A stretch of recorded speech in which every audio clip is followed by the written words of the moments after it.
क्या आप विश्वास करेंगे अगर मैं कहूं कि आज जैसे हम जानवरों को चिड़ियाघर में रखते हैं वैसे ही कुछ समय पहले इंसानों को रखा जाता था। आज हम इतिहास के एक काले अध्याय में उतरेंगे जो अक्सर छाया में रहता है, मानव चिड़ियाघरों का युग। यह शोषण, नस्लवाद और सांस्कृतिक संवेदनशीलता की आवश्यकता की कहानी है। आइए एक साथ इस ऐतिहासिक त्रासदी का पता लगाएं। चर्चा 6 ह्यूमन जू में आपका स्वागत है।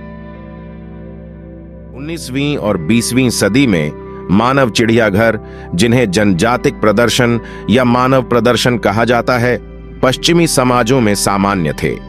यह काल उपनिवेशवाद और साम्राज्यवाद के समय के साथ मिलता था, जहां उपनिवेशीय इलाकों से लोगों को जानवरों की तरह प्रदर्शित किया गया।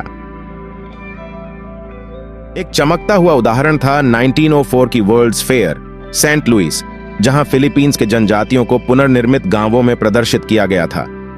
एक और दिल दुखाने वाला मिसाल था सार्थजी बार्टमैन का, जिसे हॉटेंटॉट वीनस कहा जाता था और जो कि नॉट सो गुड तरीके से यूरोप में प्रदर्शित किया गया था। इन प्रदर्शनों का प्रभाव गहरा था।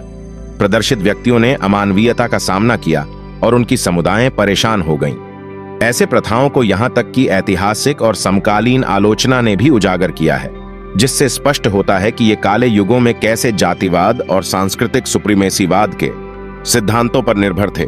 जब हम इस काले इतिहास पर विचार करते हैं तो सांस्कृतिक संवेदनशीलता और मानव गरिमा को मानना महत्वपूर्ण है। इतिहास से सीखना हमें सांस्कृतिक समझदारी और समर्थन की दिशा में मदद करता है। समापन में चलिए उन व्यक्तियों को याद करें जिन्होंने इन प्रदर्शनों का सामना किया और उनके साथियों को जिन्होंने इसका प्रभाव महसूस किया। इतिहास से सीखना हमें संवेदनशील बनाता है और सांस्कृतिक समझदारी की ओर बढ़ने के लिए एक पथ प्रदर्शित करता है। लेकिन इस मानव चिड़ियाघर के युग में जिन लोगों को दिखाया गया, उनका सामर्थ्य बस अपनी जगह नहीं रखा। ये व्यक्तियां एक झूले की तरह देखने को मिली, लेकिन उनका दर्द, उनकी इंसानियत किसी भी कीमत पर नहीं थी। उन्हें एक प्रदर्शनी में बजाय इंसानियत की समझदारी की, उन्हें एक दिखावा के रूप में देखा गया। उनकी मुद्राएं, उनकी हंसी, उनका दर्द, ये सब बहुत बड़ी कीमत पर बेची गईं।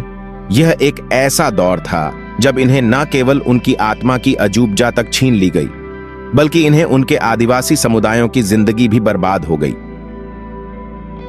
इन शून्य दृष्टिकोणों के बावजूद हमें याद रखना होगा कि हम सभी एक साथ हैं और यही हमारी शक्ति है। इसे अद्वितीयता की भाषा में समझाने और एक दूसरे की भावनाओं का समर्थन करने का समय है।